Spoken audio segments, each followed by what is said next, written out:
Nous allons voir comment utiliser ce tableau de bord collaboratif, hein, donc l'application Symbaloo. Bon, simplement, Symbaloo, c'est un lieu où on copie des liens.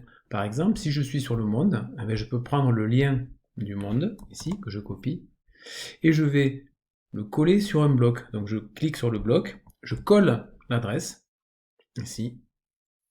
Symbaloo est arrivé à trouver l'adresse, d'accord, et je peux faire ajouter. Et maintenant, eh bien, je vais pouvoir cliquer directement sur le lien, c'est-à-dire c'est un favori en fait, hein, voilà, qui va me permettre d'aller directement sur le site que je veux. La deuxième solution, c'est aussi je clique sur le lien, et puis je vais essayer de trouver un drive quelconque. Là, il y a des solutions qui me sont données par le tableau de bord, notamment Google Drive ou Microsoft OneDrive. Donc si je clique sur l'icône du drive, eh bien, j'aurai ici un lien direct vers le drive. Une fois que j'ai ajouté des éléments sur le tableau de bord, ici, au milieu, le share est devenu bleu, c'est-à-dire que pour le partager, je dois l'actualiser. Donc j'actualise, voilà. Et si je veux le partager, eh bien je peux facilement copier le lien, ici. Et ce lien, je peux l'envoyer via un compte, un webmail, d'accord? Donc je peux créer un nouveau message, hein, puisque c'est de toute façon c'est un lien, et puis je colle le lien dans le message. En fait. Et la personne qui va recevoir ce lien, eh bien, il suffira qu'elle clique sur ce lien pour accéder à mon tableau de bord. Et à chaque fois que je vais donc modifier ce tableau de bord, ici, ne serait-ce que modifier l'emplacement d'un bloc, ici, eh bien, comme il a été modifié, il va falloir l'actualiser. Donc on n'oublie pas d'actualiser. Et on est bien d'accord, la personne de l'autre côté, votre interlocuteur qui suit votre tableau de bord, eh bien, il a accès à tous les éléments qui sont sur ce tableau de bord. Voilà. La deuxième chose qu'on a vue, c'est l'utilisation du drive. Donc je peux revenir dessus un petit peu si vous voulez. Donc je vais ouvrir un drive et on va voir comment partager un document. Donc je vais prendre un fichier, un document qui n'est pas encore partagé. Ouais, on voit qu'il est partagé ici sur Google Drive avec les deux petits bonhommes là. Donc par exemple, ce document ici n'a pas été partagé. Donc je le sélectionne, ce document, je fais un clic droit de la souris, et je vais utiliser ces deux fonctions, obtenir le lien et partager. Alors on va voir dans un premier temps obtenir le lien. Si je clique sur obtenir le lien ici, on va s'ouvrir une fenêtre qui va me permettre d'obtenir le lien. Il me suffit de le copier ce lien. Bon, il est très compliqué, hein, donc je le copie, et je vais le coller sur le tableau de bord. Mais je pourrais le coller dans un mail, je pourrais le coller sur un site web, d'accord? Donc ici, je fais la même manipulation que tout à l'heure. On voit bien hein, que ce lien il est très compliqué. J'ajoute, et le document s'est mis ici. Et on voit toujours que share a changé puisqu'il est devenu bleu, puis j'ai rajouté un document. D'accord? Voilà, ce document est là. Donc si je clique, eh bien, il va s'ouvrir. Simplement, quand je suis sur mon drive ici, et si je reviens sur les droits de ce fichier, on voit que pour le moment, il a un accès limité.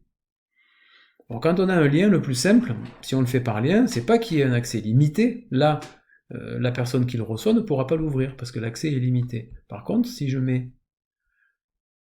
change l'autorisation, ici, l'autorisation a été mise à jour maintenant, tous les utilisateurs disposant du lien peuvent consulter l'élément, parce que l'élément il est configuré en lecteur. Mais la personne qui va ouvrir ce lien ne pourra pas modifier le document. Elle pourra le télécharger, mais elle pourra le voir, mais elle ne pourra pas le modifier. Si je veux qu'elle le modifie, je vais changer le droit et je vais le mettre en éditeur. On voit que l'enregistrement est en cours, l'autorisation a été mise à jour, le lien n'a pas changé, c'est toujours le même. Mais le fichier aura un droit différent. Là, ça veut dire que la personne qui reçoit ce lien, qui est ici, je vous rappelle, eh bien, quand elle va ouvrir le fichier, ici, eh bien, elle va pouvoir modifier l'élément. D'accord? Si le droit avait été en éditeur, en lecteur, pardon, eh bien, la personne n'aurait pas pu modifier le document. Voilà. Une fois qu'on a copié le lien, qu'on a modifié les autorisations, on peut fermer. Et le document a été partagé et mis sur le tableau de bord ici. D'accord ? La deuxième solution, c'est quand je clique sur le lien, je fais partager. Et c'est ce qu'on a vu en cours, hein. Quand on fait partager, en fait, on envoie une invitation à une personne bien particulière, ou à un groupe de personnes. Et on va aller regarder, par exemple, eh bien, les personnes de la promo 2023, et je vais envoyer ce document à toutes ces personnes-là. Et je modifie aussi le droit, ou lecteur, d'accord, ou éditeur. Et j'envoie. Toutes les personnes vont recevoir un mail qui leur proposera un lien vers ce document. Et la grande différence de tout à l'heure, c'est que là, eh bien, les accès ne seront plus anonymes. Hein, tout à l'heure, c'était un lien où tout le monde pouvait cliquer dessus, alors que là, je verrai les personnes qui sont sur le lien. C'est les exemples que l'on a vus en cours. D'accord ? Voilà. Donc deux éléments, deux façons différentes de copier, enfin, de partager un document.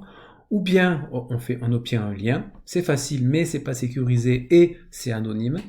Ou bien on fait partager et à ce moment-là, la personne reçoit sur sa boîte mail l'invitation à aller consulter le document. Mais pour qu'elle consulte le document, il faut qu'elle se connecte avec son adresse mail. Et bien sûr, puisque là on est sur Google Drive, il faudra qu'elle ait un compte Gmail. Voilà pour les droits sur les fichiers au niveau ici de Google Drive, mais on pourrait dire la même chose pour les différents autres drives, hein, que ce soit OneDrive ou les autres. Voilà. Alors quelque chose d'un petit peu différent, maintenant ce tableau de bord il permet de lire des flux RSS. Donc le flux RSS c'est ce petit pictogramme là. D'accord, que vous avez peut-être déjà rencontré, en fait, hein, c'est ce pictogramme-là qui est présent sur certains sites web. Par exemple, si je vais sur lemonde.fr, d'accord, eh bien, je vais chercher dans le site du Monde, je vais chercher eh bien, le petit pictogramme flux RSS. Alors souvent, sur les sites web, eh bien, où c'est au début, hein, c'est-à-dire dans l'entête, ou c'est plutôt vers la fin. Et ici, eh bien, on le trouve tout en bas de page, fil RSS. Donc là, sur le Monde, eh bien, je vais cliquer sur fil RSS. Alors, le Monde va me donner un petit peu la définition de ce que c'est un flux RSS, donc c'est déjà, c'est bien, donc vous pouvez y aller vous aussi. Et puis ici, il y a les principaux flux. D'accord ? Alors, admettons que je sois intéressé par la culture et le cinéma, eh bien, je vais copier l'adresse du lien. Donc, je fais un clic droit de ma souris, je copie le lien, je retourne sur Symbaloo, je vais sur un bloc, je colle ce que je viens de copier. On voit que c'est rssfull.xml, le monde, cinéma, j'ajoute. Et quand on voit bien qu'ici il y a le petit pictogramme flux RSS, et quand je clique sur cette case, eh bien dans la case du milieu s'affichent toutes les actualités du monde qui ont trait au cinéma. C'est-à-dire que ce n'est plus la peine que j'aille sur le monde. Déjà, il faut que j'aille sur culture, il faut que j'aille sur cinéma, comme ça, et puis je vais regarder les différents articles comme ça, il faut que je les lise les uns après les autres, il faut que je regarde un petit peu les différentes actualités de cinéma, alors que si je regarde mon flux RSS, ici, il y a un petit résumé en fait de chaque article, je peux comme ça dire rapidement lequel je vais regarder. Le festival de Saint-Sébastien, ça m'intéresse pas, ça je connais pas. Ah, par contre, le Sommet des Dieux, c'est un dessin animé d'un dessinateur japonais qui traite de l'escalade et de l'alpinisme. Voilà, donc je peux aller lire cet article directement. D'accord, donc le flux RSS c'est ça, c'est j'ai cliqué, les flux RSS s'affichent, je regarde rapidement les différents articles qu'il peut y avoir, et s'il y en a un qui m'intéresse, eh bien, tiens, il y a Sophie Marceau qui parle, je vais aller voir ce qu'elle dit, et je peux aller voir ce que dit Sophie Marceau sur Le Monde. Voilà, le flux RSS, ici. D'accord. Alors, voilà, c'est vraiment quelque chose d'important, le flux RSS. Le flux RSS, on l'a vu également quand on a fait des recherches au Google. Hein, on a fait un petit... on a revu un petit peu les différentes recherches Google, hein, c'est-à-dire on a regardé que si on saisissait un restaurant, eh ben, on va avoir tous les restaurants, hein, bon, plein de sites de restaurants. Mais moi, si je veux affiner un petit peu ma recherche, je vais faire un espace. Et l'espace, en fait, c'est le « et » ou le « and ». Je veux à la fois qu'il y ait quelque chose qui s'appelle restaurant, et je veux qu'il y ait le mot Issoire dans les pages, parce que j'habite à Issoire, je veux voir les restaurants qui sont sur Issoire. Et bien là, déjà, la recherche est un peu plus affinée, d'accord, puisqu'on a des pages relatives à restaurant Issoire, d'accord. Il n'y a plus restaurant Paris, Clermont-Ferrand, non, c'est restaurant Issoire. Je pourrais affiner, en mettant un autre terme, je pourrais mettre gastronomique. Mais ici, on va avoir tous les résultats, toutes les pages, où il y a à la fois le mot restaurant, il y a le mot Issoire, et il y a le mot gastronomique. On va voir s'il y en a. Hein. Eh bien, on regarde, il y a l'atelier issoirien, restaurant gastronomique, Issoire. On a bien nos 3 mots restaurant. Ici, là, il y a une faute d'orthographe d'ailleurs. Mais ici, il y a un restaurant, Issoire, d'accord, et il y a gastronomique. Donc, on a la page qui affiche en fait ces 3 éléments. Et puis, on pourrait affiner comme ça encore. Hein. Est-ce qu'il y a un restaurant gastronomique à Issoire avec une piscine? On peut regarder. Le Pariou, tiens, actuellement, c'est un restaurant, donc il doit y avoir restaurant, hôtel, Issoire, et il doit y avoir une piscine à l'intérieur. D'accord? Mais par contre, bien sûr, si je mets restaurant, Issoire, gastronomique, piscine, et j'aimerais qu'il y ait un tracteur, et bien là, par contre, à mon avis, eh bien oui, là, bien sûr, il n'y a pas de réponse. Hein? Google vous le met, il y a les termes, mais il n'y a pas de tracteur. D'accord? Voilà, donc c'est le « et ». À chaque fois que l'on rajoute un terme, qu'on fait un espace en fait, eh bien on affine la recherche. J'avais pris l'exemple de justement l'autre opérateur. Hein, là c'était le et, c'était le or. Hein, on pourrait trouver. Alors j'avais pris escalade. Or VTT. C'est-à-dire que je vais avoir ici toutes les pages qui traitent de l'escalade et toutes les pages qui traitent du VTT. Chacune séparément. On voit bien que là, il y a une page qui traite du VTT et ici, on a une page qui traite de l'escalade. Mais dans les résultats, il y a les deux. Parce que j'ai mis VTT hors escalade ou escalade hors VTT, peu importe. D'accord ? Donc là, je vais avoir au début plutôt du VTT. Puis si je continue de regarder les résultats, eh bien là ici ça va être escalade, ici VTT, ici escalade, etc. J'ai un ensemble de pages qui traitent de l'escalade et un ensemble de pages qui traitent du VTT. Le deuxième exemple que j'avais pris, c'était l'opérateur moins, le tiré du 6 en fait.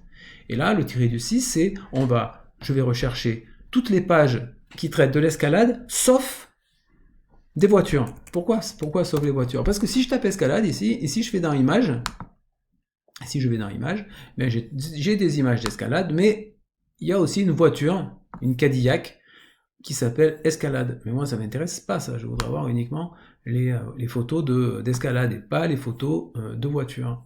D'accord? Donc à ce moment-là, je vais mettre escalade moins voiture.